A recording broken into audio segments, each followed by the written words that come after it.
बिस्मिल्लाहिर्रहमानिर्रहीम। आप हजरात के सामने औरतों की नमाज के ताल्लुक से दो मुख्तसर मसले पेश कर रहा हूँ। खातून है पूछने वाली, जिसने पूछा है कि मुफ्ती साहब कॉपर्टी लगाकर नमाज पढ़ना कैसा है। कुछ कहती है कि नमाज नहीं होती और कुछ कहती है नमाज तो हो जाती है, लेकिन अकेले की होगी, किसी के साथ पढ़ेगी तो उसकी भी नमाज नहीं होगी और आपकी भी नहीं होगी, यानी कि कॉपर्टी लगाने वाली की भी नहीं होगी। और एक मसला साथ साथ ये भी बता दीजिए कि लिकोरिया की मरीजा नमाज कैसे पढ़े।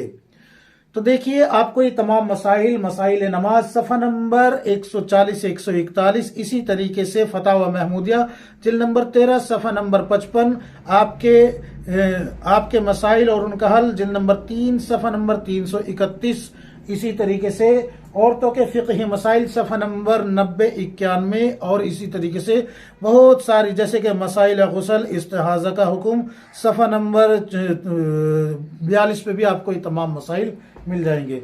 सबसे पहले मैं आपको उस औरत के ताल्लुक से बता देता हूँ जो कि लिकोरिया की मरीज है। देखिए, इसके दो हुक्म हैं। लिकोरिया में जो मुब्तला है औरत मर्ज में, उसके लिए दो हुक्म है। एक तो ये कि उस औरत को मुस्तकिल लिकोरिया का पानी चलता रहता है जो कि नापाक होता है।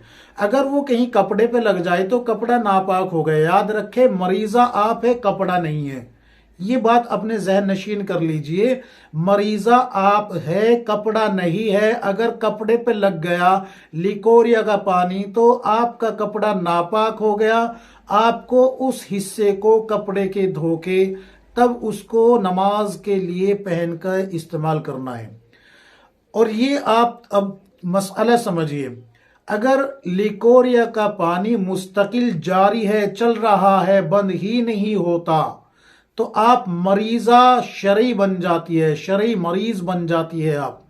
आपके लिए हुक्म यह है कि आप हर नमाज के लिए ताज़ा वजू करें। मसलन जोहर की 12 रकत के लिए आपने जो वजू किया है उससे आपने 12 रकत नमाज पढ़ी, आपका किसी और वजह से वजू नहीं टूटा, सिर्फ ये आपका पानी जो चल रहा है इसकी बुनियाद पे बता रहा हूं मैं। जो 8 चीजें हैं वजू तोड़ने वाली, उनका जिक्र नहीं कर रहा हूं, सिर्फ ये बता रहा हूं कि आप मरीजा है। इससे आपने जोहर की नमाज पढ़ी, कुरान की तिलावत करे, तस्बीहात पढ़े, जिक्र अज़कार करे, और आपका और किसी वजह से वजू नहीं टूटता और असर का वक्त हो जाता है, तो असर का वक्त होते ही आपका वजू खुद ब खुद टूट जाएगा।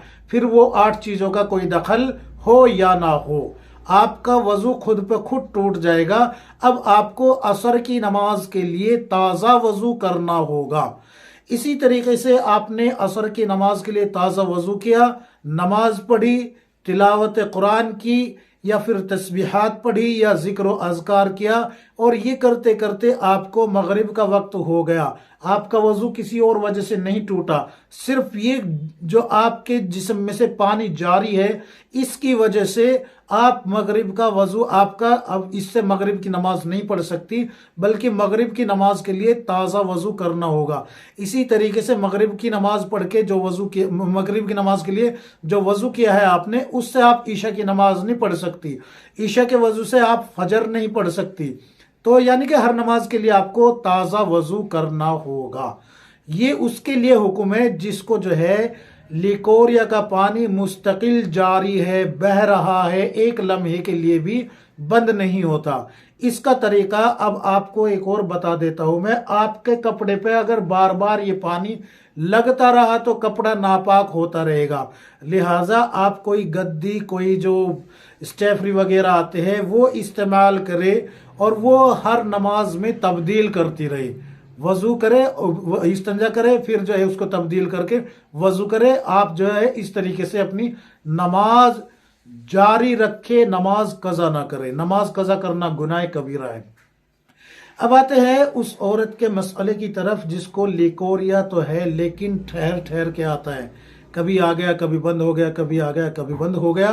तो इसने पहले इस्तिंजा किया, वजू किया, वजू करने के बाद अगर लिकोरिया का पानी का दाग या पानी कपड़े पे लगा हुआ है उसको धो के पाक किया, फिर ये नमाज के लिए खड़ी हो गई। अब इसने नमाज के लिए खड़ी होने के बाद अल्लाह अकबर कह के नियत बांध ली, किरात कर रही है तब आ गया पानी, या रुकू में है तब आ गया पानी, या सजदे में है तब आ गया पानी, या फिर जो है तशहुद की शक्ल में बैठी हुई है तब आ गया पानी।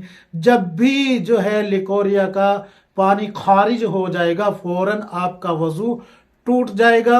अगर वो गंदा पानी आपके जो है कपड़े पे लग गया तो कपड़ा भी नापाक हो गया। आपको पहले कपड़ा धोना है, इस्तिंजा करना है, वजू करना है, फिर से नमाज शुरू करनी है।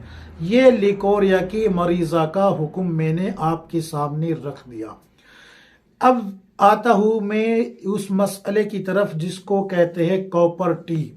देखिए वो मसला यहां मैं नहीं छेड़ता कि किन किन हालातों में कॉपर टी लगवाना जायज है या नाजायज है, वो मसला नहीं छेड़ता मैं यहाँ पर सिर्फ वो बता रहा हूं कि कॉपर टी लगाकर नमाज पढ़ना कैसा है। तो कॉपर टी के मामले में आप ये याद रखिए, आप जो है नमाज कज़ा नहीं कर सकती। कॉपर टी इस ही तरीके से है जैसे कि कोई दवा रहम में रख ली गई हो और वो दवाई तो 1-2 दिन में या 1 घंटे में या 2 घंटे में निकाल दी जाती है, लेकिन इसको एक मुस्तकिल अंदर एक आला, एक इंस्ट्रूमेंट बना के लगा दिया जाता है और ये जिस्म का ही हिस्सा शुमार होता है उस वक्त तक जब तक ये जिस्म में रहता है। जैसे कि किसी को पेशाब की थैली लगा दी जाती है और वो मरीज बन जाता है और वो पेशाब की थैली के साथ ही नमाज पढ़ेगा, पेशाब की थैली के साथ ही नमाज पढ़ेगा तो उसकी नमाज दुरुस्त हो जाएगी। बिल्कुल इस ही तरीके से कॉपर टी लगवाने वाली औरत की भी नमाज बिल्कुल दुरुस्त हो जाएगी, कोई कराहत नहीं होगी, कोई कबाहत नहीं होगी। और ये भी आप अपने जहन से निकाल दीजिए कि औरत जो है किसी के साथ नमाज नहीं पढ़ सकती। अगर अव्वल तो औरत तनहा ही नमाज पढ़ती है, लेकिन बिलफर्ज अगर ऐसा समझ लिया जाए कि वो अपने किसी महरम के पीछे नमाज पढ़ रही है या मस्जिद में औरतों के लिए कोई अलग जगह का इंतजाम किया गया है इमाम के पीछे ही नमाज पढ़ने का, और वो जमात में शिरकत करती है औरतों की सफ में, तो भी उसके लिए नमाज पढ़ना जायज है। सबकी नमाज हो जाएगी, किसी की नमाज में कोई खराबी पैदा नहीं होगी, किसी की नमाज में कोई कराहत नहीं होगी, कोई कबाहत नहीं होगी। लेकिन याद रखे कि औरत तनहा नमाज पढ़ती है, किसी के पीछे नमाज नहीं पढ़ती। ये औरत पता नहीं कहां से क्या मसला लेके आती है कि औरत दूसरे के साथ नमाज नहीं पढ़ सकती। अगर मसला ये है कि आप जो है ये पूछना चाहती है कि भाई जो एक औरत इमाम बनती है और फिर वो सलातुत तस्बीह जुमा के दिन पढ़ाती है इस तरीके से, तो ऐसी नमाज मकरूह तहरीमी है, चाहे कॉपर टी लगी हो या ना लगी हो, मकरूह तहरीमी है। याद रखे फर्ज नमाजें पढ़नी होती है, वहां सलातुत तस्बीह का हुक्म नहीं है।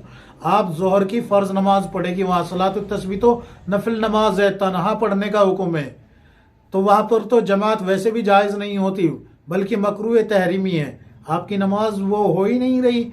मकरूह तहरीमी का मतलब होता है नमाज को लौटाना। तो लिहाजा अगर ये मसला है तो फिर आपकी नमाज मकरूह तहरीमी हो रही है। जो जमात से आप पढ़ा रही है या किसी औरत इमाम के पीछे पढ़ रही है तो मकरूह तहरीमी नमाज है। लेकिन अगर आप अपने शोहर के पीछे पढ़ रही है या किसी और महरम के पीछे, भाई बेटा वगैरह, भांजा या भतीजा वगैरह है, तो उनके पीछे या दादा है या नाना है या मामू है, उनके पीछे पढ़ रही है तो आपकी नमाज बिल्कुल दुरुस्त है, कोई कराहत नहीं, कोई कबाहत नहीं है। और अगर मस्जिद में औरतों की सफ में लग के इमाम के पीछे नमाज पढ़ रही है तो वहां पर भी बिल्कुल दुरुस्त है, कोई कराहत नहीं, कोई कबाहत नहीं, कोई भी आपकी नमाज में खलल नहीं हो रहा। ये तमाम मसाइल मैंने आपको बताए हैं।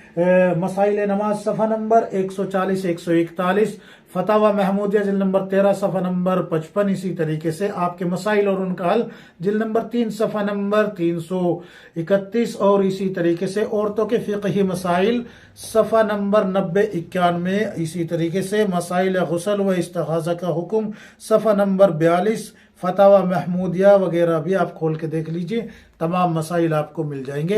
अल्लाह तबारक व तआला हम सबको किताब व सुन्नत के मुताबिक ज़िंदगी गुजारने की तौफीक अता फरमाए। आमीन या रब्बुल आलमीन।